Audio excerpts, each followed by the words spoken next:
عليكم ورحمة الله وبركاته. معاكم مطبخ زمان مع سام. ازيكم حبايبي؟ وحشتوني من الفيديو اللي فات، يا رب اكون ضيفة خفيفة عليكم. النهارده حبايبي راجعه لكم فيديو جديد واكله جديده واكله سهله وجميله وكل الاسكندريه بيحبوها. راجعه لكم سمك بربوني زي ما انتم شايفين اهو حبايبي، وسمك مكرونه وشويه جمبري، وهعمل شويه رز صياديه وشويه سلطه، واعمل لكم سلطه الطحينه بطريقه جديده وسهله وبسيطه. بلين رغيف عيش اهو زي ما انتم شايفين، وهقول لكم بعمل بيه ايه دلوقتي يا حبايبي لو ما عندكيش طحينه. هنروح على البوتاجاز دلوقتي يا حبايبي، وهحمر البصله وهحط الجمبري يستوى عبال ما اتبل. اقول لكم تتبيله السمك. احط البصله اللي انا مخرطاها، البصله دي هسيبها تتحمر تاخد مع نفسها على النار عبال ما هعمل الجمبري. كل حاجة على نار، وهروح بعد كده اعمل دلوقتي. هسيب ايه البصل يا حبايبي يتحمر، اسيب البصل يتحمر، وهروح دلوقتي العين الثانية انا مولعة عليها الجمبري. انا مخرطة حبايبي بصلاية وطماطمايه اهو زي ما انتم شايفين كده، وابدا اعمل التتبيلة بتاعة الجمبري.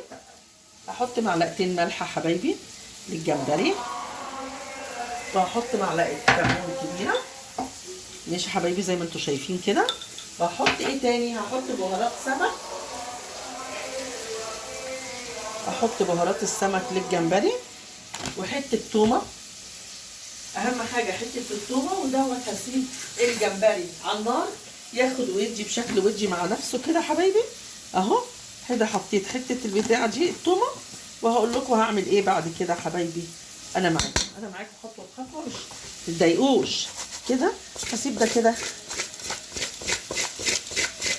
هو جمبري صغير شويه بس جمبري بلدي طبعا ماشي يا حبايبي.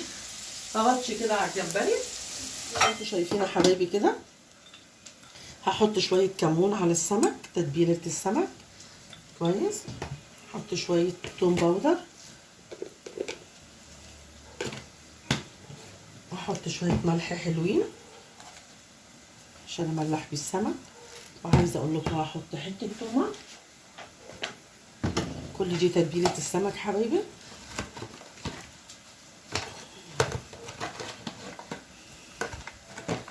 وهعمل ايه بقى تاني؟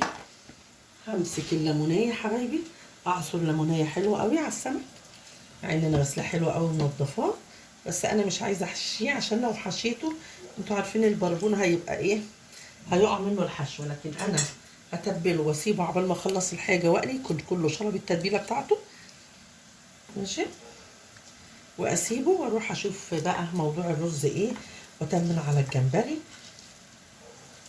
وتكون بنتي حبيبتي شربت لها كوبايه نسكافيه ولا حاجه ظبطت دماغها، ونكملوا الفيديو بتاعنا حبايبي، ما تزهقوش ماشي حبايبي.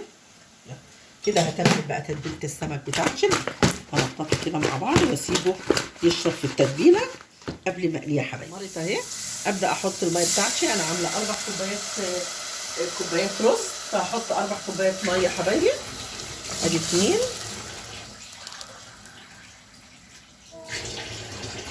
3 4. وهبدا احط الملح بتاعي زي ما انتم عارفين. انا معيار الرز بتاعي معلقه عليها، الكوبايه عليها معلقه رز، معلقه ملح. وحاجه كمان هحط لكم فيها، هحط لكم دايما الرز بتاع السمك حاولي تحطي معلقه كمون حبايبي، وحته تومه. وكلي رز السمك بقى وقولي لي ايه رايك. حته تومه اهي حبايبي كده. انا حطيت كل الحباش اللي انا حطيته للسمك، هياخد غلوه بسيطه وهبدا اسقط الرز بتاعي ماشي حبايبي. غلوه بس كده. العيش اللي انا قلت لكم بلاه هصفيه اهو قبل ما اضربه في الخلاط. ده عباره عن رغيفين اهو يا حبايبي اهو. احط كل حاجه عليه اكنك بتعملي سلطه الطحينه، وجربيها مش هتسليها ان شاء الله. تسعفك لو انت ما عندكيش طحينه وحد دخل عليكي على سهره. احنا بلينا رغيف يا حبايبي، حسب كل واحد ما هيعمل عايز يعمل ايه ماشي. انا دول رغيفين عشان عدد كتير حبايبي. فيها ايه؟ شويه ملح، التحديقه بتاعتنا. نحط معلقتين ملح يا دوبك، نحط معلقه طحينه حلوه، معلقه كمون قصدي حلوه، هنحط حته تومه طبعا سلطه الطحينه بتحب التوم اهي زي ما انتم شايفين. نحط شويه بهارات،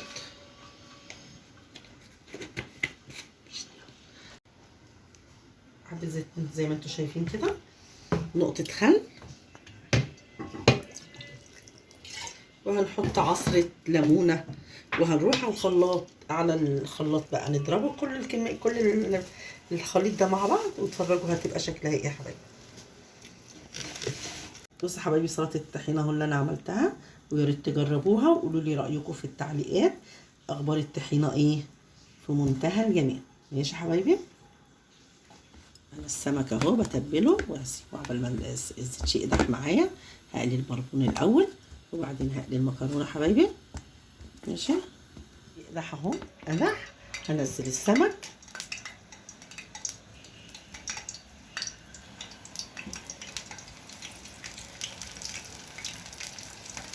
ده حبايبي المنظر النهائي للسمك. عملنا السمك البربون اهو قليناه بالتتبيله الجميله، وده الجمبري حبايبي وسمك المكرونه وسلطه الطحينه. ويا ريت تجربوا سلطه الطحينه وتقولوا لي رايكم. والرز الصياديه، ودي شوربه الجمبري وسلطه خضراء وسلطه الطحينه. ويا ريت تشرفوني بكومنت حلو منكم عشان ده شيء بيسعدني. والسلام عليكم ورحمه الله وبركاته.